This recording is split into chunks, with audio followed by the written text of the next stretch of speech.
Yay! Aging is a privilege. Please help me welcome my friend, the gorgeous, the talented, the inspiring, Emmy Award winning Molly Rogers. Hi! Um, yes, you've been nominated. Yay! How many? You won an Emmy for Sex and the City, Right. and you Many were moons nominated how ago. many times? I think like six for television stuff Okay. with Pat, of course, and her team. It wasn't just me. Yep. All of us were nominated on her team, whatever show it was, Ugly Betty or Sex in the City, or that's about it, I think, all those noms. But What year did you go to? Did you move to New York? I moved to New York in 1984. Friday, the 13th of July is the Friday the 13th, the Witchy Poo Day is the day that I met Pat at her store. I know you've heard that story a million times. Tell my 75 subscribers. Yay! Um, I came in from London as even though I had lived in London for 2 years, I was still very from a rural. I was not worldly. I went to London, by the seat of my pants. I didn't know what I was doing. I was still a country girl. And I lived in London for 2 years and I went to New York when I couldn't be in London like legally anymore. And um I had read I don't know what I had read about Pat, and something went ding, ding, ding in the back of my brain. And I was like, I want to meet that lady. So when I landed in New York, I walked across the park, Washington Square Park, in a paper dress with dreadlocks. I was really into Boy George, who I just saw in concert actually a couple of weeks ago.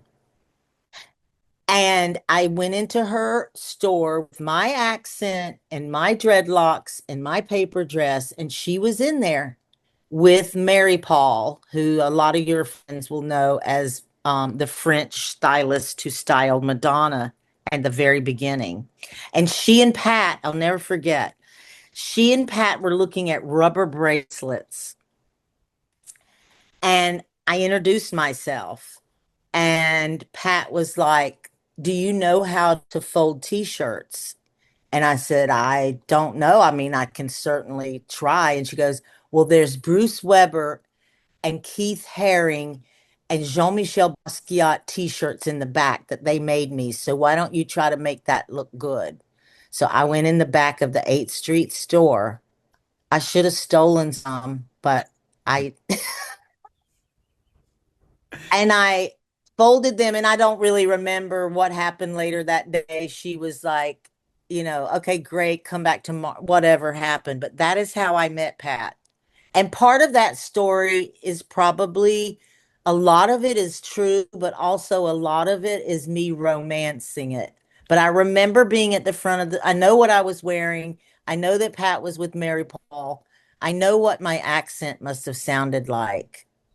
And I don't know what compelled me there. I do not know. I read something in London about a lady with the store, and that one little thing made me move across the ocean because, unbeknownst to me, I did not know this. I was living with one of the biggest drug dealers of London. I had no idea. Hmm. I was such a country bumpkin. I just knew he was the nephew of Ozzie Clark, who was a famous fashion designer. And I just remember we would go to these beautiful parties on like Cheyenne Walk or all these addresses in London. And we stay like 10 minutes. And I would be like, why are we leaving? I didn't realize he had made the delivery and was we were leaving for the next one. I had no clue. None. I love that. I'm How long did you work lucky in the I store after escaped that? that for years. Okay. Because when I Years. That's met how I you, met you. yeah, when I met I had you, I had fallen into the store. Cody Ravioli had called me in and said they needed someone. Um, and no one wanted me because I was the first club kid, I think, to work there, the first clown of that thing. And everyone got out of voguing just happened, and no one wanted anything to do with You're me. right. And you were so supportive when I met you. You were like, give the clown a chance. Like, you know what I mean? And so I Y- love you. And I remember that. And uh, I I think that when I became a buyer, everyone, it had been 5 months that I had worked there, and she gave me a job quickly. It disrupted a little other opinions. a click. Yeah, yeah. And then all of a sudden, genitalia and wallpaper came, and so the clowns were being hired. So it shifted. Right. But The you clowns took were over the clown car. they did, and it was wonderful and it was fun. But you were the one. And someone said, I went out with you one night, and someone said, "Who's that lady? Is she's so chic?" And I said, "That's Pat's emergency contact." That's so brilliant. That's Pat's emergency contact, and they were like, "Oh, okay." Hilarious. That that's funny that you see that time as well. That was a really productive time and a big growth time for you because I was coming back to the store. I fell back into the store because I had gone to LA with my best friend to work as stylist, and she had died, and I was coming back to New York with such my tail between my legs, and I didn't know what I should be doing. And there I was back at the store thinking I had outgrown it. It was a real defeating kind of time. But then, things happened, and then all of a sudden it was Sex in the City. So I got to And run off and do that you with Pat. Am I correct in saying this? You are the first person hired. You were the supervisor, right? Pat brought you on at the beginning of Sex and the City. So you oversaw everything. So people, With Rebecca. yes, but you were more the supervisor. She was more the assistant, right? Like, because you Yeah. kind of ran Yeah. the whole trailer. And so, y- and the department. Yeah. And Yeah. you were Pat and you and Rebecca started, and then I think you were the only one at the end for the last from the beginning Y- to and just like that's closing. Right. I think I was the one constant. People came and went. Um, yeah, I think I was the carrying the torch for Pat because when they called for and just like that, the reboot, which are always dangerous to do, Pat was running off to do Emily in Paris. I remember. And I didn't want to go. I felt like it was a good opportunity to kind of get out from under each other. And I think it worked out well because she was happy working with new people in Paris. And, it was just a good time to say, okay, let's get you out this way and I'll go that way. But God, I wanted to go do Emily in Paris. Those locations, wow, love it. What's your favorite location besides New York of Sex in the City? Because you went to Paris, you went to Dubai, you went to LA, you went everywhere. Like, what was your favorite place to shoot? Um, I thought, well, Pat had a big party when we shot I guess it was the finale. No, the first movie. Oh, I don't know. I don't remember. Pat had a big party in Paris with all the designers, and that was a really to thank them for all the stuff they had loaned. That was a super memorable time. I remember Mr. Valentino was the first person that walked into the party. He was the early bird. It was just great to get the opportunity to thank people for their support all those years. But we shot the Dubai movie. Pat and I got kicked out of Dubai. We went there to shop and they called us. HBO called us and said, The ruler there, whoever was there in Dubai of the UAE, has does not like the script. He does not like the title Sex in the City. Go to the airport immediately. We're not going to shoot it there. So we went to the airport and left. And then, as a lot of people know, the King of Morocco is very, very open to all kinds of things Western for Morocco. And we simulated Dubai in Marrakech. So that was great.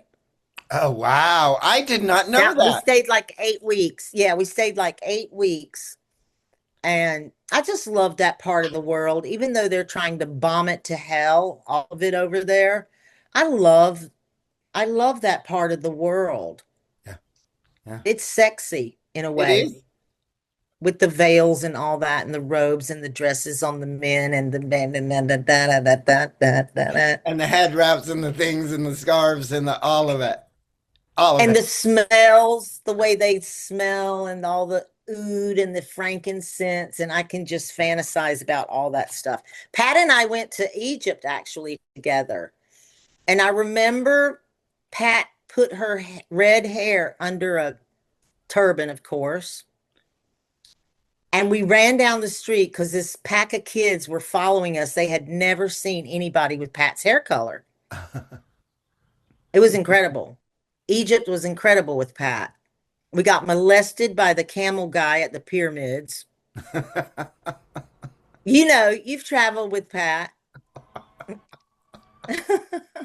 I will never forget the first buying trip. I walked in and we shared a room. And Oh, of course first you buying did. trip on our own. And we're in Florida. And I walk in. She has no panties on. She had a dress shirt on and she's smoking a joint. She said, "Where do you want to go?" And I was just like, Like, which bed do you want? no, like where were we gonna go eat, or what do you like? You know what I mean? Like, Oh, because you know oh. she's wonderfully entertaining. Like she's an adventurous. Like she likes to go. Uh, If she goes somewhere, she yeah. likes to look around. So it's Oh, always yeah. fun. It's always fun when Yeah. yeah, I that whole time of my life changed me as a stylist, as a person, as a human. Because here's some kid from Orange County, California, that ran. You know, like my father said, my Mormon father said, if you put all the freaks and fags on an island, I found it. It's called Manhattan, and I stayed there a very long time. But I found my Right. people, and you have been there and been so wonderful and kind and just I love you. You know, I have this thing for you and Pat where, you know, there was this lost kid and there you were. Back to the clothing. The what is the most defining dress for Sex and the City if you had to pick one to define, you know, Yeah. the show? The vibe, the eternal vibe, the Yes. eternal flame. I would have to say the one that seems to have the longest life is the Christian Dior newsprint dress that Carrie wore. You know, Pat, I think, had a crush on the girl who ran the Christian Dior New York showroom. And we just lived up in there taking stuff. And I think that one is infamous. A long time ago, I could have bought it for $2,500 and I didn't. And now it's on a website for $250,000. They should give you one. I googled it. I googled what I did, the question, Okay, and they came up what with did they came up with the six. Number one, oh, I'm sure number Versace. one is the Dior newspaper dress season 3, designed by John Galliano. Okay, then the Okay. next one is the naked dress season 1, Right. the With Sarah sheer Jessica's, minimal Donna Karen DKNY slip dress that Carrie wore on her first date with Big. yeah, which I have seen with my own eyes in SJ's storage space. Still exists. I didn't It touch it, but I exists. saw it. Okay. Okay. the Versace Miller Fule season six, Yeah, the $80,000 gray atelier Versace gown worn in Paris. that's a big favorite. Yeah, Um, Richard Tile floral dress, number four, season three. surprised about that. The floral mini dress when Carrie and Big fall into a lake in Central Park. Okay, I'm surprised that's on the list, but what are the others? I'm curious. Okay. Number five is Oscar de la Renta gown season six, the pink and black tiered dress worn to McDonald's and the ballet. Okay, Do you agree? surprised. Okay. Okay, I think this might the Vivian Westwood wedding dress um, Yes. from the movie. Yeah. And little known fact, Vivian didn't know anything about the show.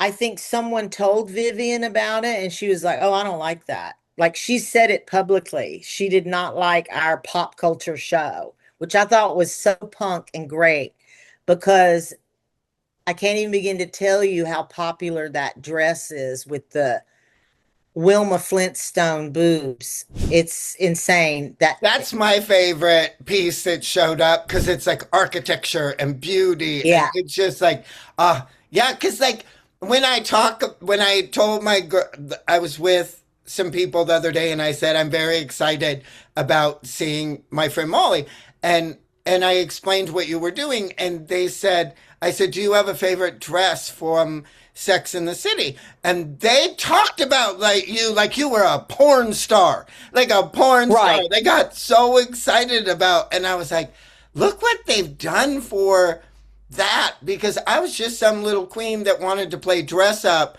and I moved. And look at you, inspiring everyone in corners of the like, so That good. You know what? That is the power of television, though. Pat always said to me, so many more. TV has such an impact on so much more of the population than she felt movies did. More people see TV. So I believe that to be true. Like now it's a different world. You're watching it on your phone, whatever. But I'm talking about back in the day. I'm surprised. You know what is another big favorite of people's? Cause and we got it at Century 21. A rat comes across the sidewalk and she's in a tiny little green satin Vivian Westwood mini skirt that has a white bunny bustle on the back. That one's a huge favorite. Huge. And her tutu from the title sequence, That I think which is what Rebecca I would have found. said if you asked me, is because it was the Yeah. intro to everything. So that was the first thing you saw every episode. I believe urban myth is that Pat found it in a sales bin. But I believe it was Rebecca who actually drug it back to I think Rebecca gets the credit for finding the tutu. I mean, Pat certainly for where to put it and what to do with it. But I think it's common knowledge that Pat found it. But my recollection is Rebecca went deep diving into some dumpster. That makes sense. That makes sense. Yeah. Um, Because Pat was outside smoking a cigarette.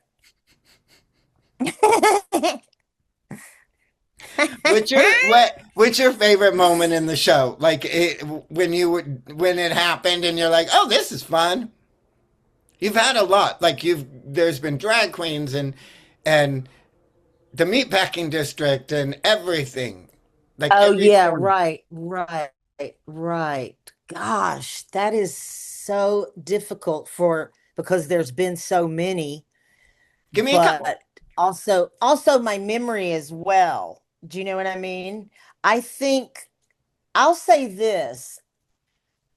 I don't think any other television show, well, we were the first costume people that a studio sent to Paris and London and Milan fashion shows, and we sat on the front row. That was unheard of. Yes. So I would have to say attending shows with Pat was probably highlights for me. You know, Pat would sit there and be like, that print looked like it fucked that. You know, her commentary was, you know, as you can imagine, Uh-huh. incredible. Her critique of what she was seeing. I remember I wanted to give her something nice for Christmas, and they had mink bedroom flip-flops, kind of mink at Prada. They were about $600, I think. And I decided I would get Pat mink flip-flops. And I remember she opened it and said, I don't know who wants a furry foot. I think that she also, being young and being a buyer and going with her to like on, you know, because we wanted to go, I wanted to go everywhere. We went to like, we went to the 99-cent store show and the Halloween show, and I wanted to go Right. And everywhere. Any show. Japan. Yeah. I wanted to go Didn't you guys go anywhere. to Japan? You went I didn't go everywhere, with her didn't you? that time. JoJo and Okay. everyone went to Japan. Okay. But we did go. My favorite with her was when we went to um, Canada, and yeah, and we did a House of Field show, and she, Extravaganza. yes, and so I don't lip sync, and so JoJo and Perfidia and Mona and everyone did this thing, and it was so good, and then she just had them. There was a cartoon someone had given her of me and my platforms. She had them make a big two-story thing, and I came out of the legs of it with like 15 people dressed like me and big white wigs and like bright colored. Oh, That was my oh my favorite. God. How fun. I don't How even know where those fun pictures was are, but that? that was fun. I've never seen those. I haven't That's either. fun. I haven't either. Let's talk about real quick the highly anticipated Devil Wears Prada 2. Um, Everyone's so I don't, excited about yeah, this. they The they need to gays calm are in down. an uproar. The gays, the white girls, they better calm down because you look, the way I see, I can't say much about it. I'll get in trouble, but the first movie is so beloved and is such a cult, and I quote it, and I can watch it a million times. I don't know about you. I can see it over and over again. I think it's really a perfect storm. But you know what Meryl said to me is all we can do is try and reach the expectation and surpass it. If there's any way we can do it, we'll be successful at the second one. So that's what we have tried to do. We did our best. You know, you're going to be compared to the first one. I just, you know, I don't know that people can. I always wonder about can people enjoy anything anymore? Or does because of the way the world is now with judgments and trying to crush stuff or, you know, that people don't know how to just walk into a theater and enjoy it. Their inner Roman Colosseum comes out and they're like, down, send the lions out to rip that. You know, I had a death threat one time on a social app, two death threats because these two people didn't like a hat that I put on Carrie and they wanted me to die. What hat was it? There was this real floppy hat that she wore on and just like that in a park scene. That hat is called My Head in the Clouds because it looks like a, you know. And I was What was the other one? mesmerized. Huh? Was that the The other only? one, I don't remember what the other one was. I just remember I wanted to answer those people so bad and say, thank you so much for your feedback. I sent your comments to my mother and she's reading them now. You telling her what a hideous human I am and that I need to be snuffed out. Molly, that's crazy. I don't mean to laugh. Like, that's crazy. Is there one thing that you pulled that you thought, oh, this I like it, but maybe not, and then it showed up at the on screen at the premiere or whatever, and you're like, oh, that looks good. There's one thing that I hate that's in the movie that I want to see if anybody hates it. I want to just see because I think a lot of people are just going to be happy to see the characters again. They love that cast. So that's wonderful. You can't go wrong with the cast like that. No. And there's one of my favorite outfits did not make the cut, at least the cut that I have seen. So we'll see when it gets into theaters. And you'll tell, will you go see it? I will. I went and saw the first Will one. you? Pat told me she was real that you guys were really proud of the first one. So I was like, I will go see it. Every time she tells me to watch something that she does or you do, I go and I stream it. And so I saw it, and I will tell you my favorite part of the movie. I don't even. It was when she Miranda showed up at work every day, and it was like the jackets and the purses just kept landing on the desk, and and it was a montage of purse and jacket and purse. I was like, oh, like The that coat was one of my montage. favorite parts. Yeah. Almost, yeah. Okay. That was, that is really an incredible sequence. Uh-huh. But what we didn't know until the last minute was, I think it was 28 coats that were shot. And the day before, I remember the director coming to Pat and saying, hey, you know what I just realized? We're going to see a piece of Emily sitting at her desk behind this montage. You better get 28 outfits for her. Beep, beep, cuckoo, cuckoo, cuckoo, cuckoo. And did People you? should look and see how little you see Emily in the coat montage. She could have had a potato chip bag on her head. Ah, ah, what is your favorite moment in the original, and what is your favorite moment in the sequel? I can't say. I don't want to give anything away on the sequel. I'll get in big trouble, and I know you would love to see me arrested. Um, but the first movie, I tell you what I love about the first movie, real quick, because I have to go. But the first movie, when we were shooting all those fashion shows in Lower Manhattan, and it was supposed to be in Paris, right? We were in Lower Manhattan. And I'm in extras holding. I've never told anybody this story before. Okay. You're getting an exclusive. Well, thank you. Anyway, I'm down in extras holding and I'm looking at the people and I see Pat Cleveland sitting there with her daughter. Okay. Nobody else realized that that's who was sitting there, like runway icon, Halston, one of the girls. And her daughter, who's an up and coming, like 14 years older. I don't know how old the daughter was.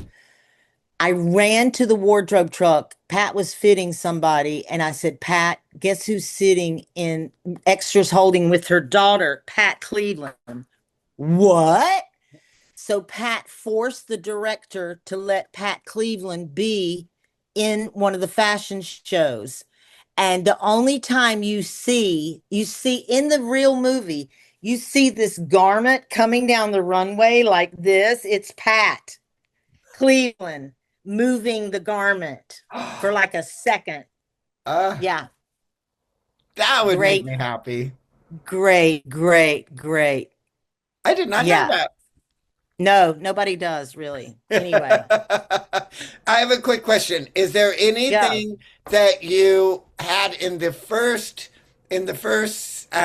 movie that has revisited an outfit, a shirt, like sometimes they keep it in the closet or whatever. Is there anything that because I you think a do that lot in of people, Sex in the City too? yeah, I think a lot of people are trying to write about that right now. And it's a big topic of discussion right now, what has come from the first movie into the second one.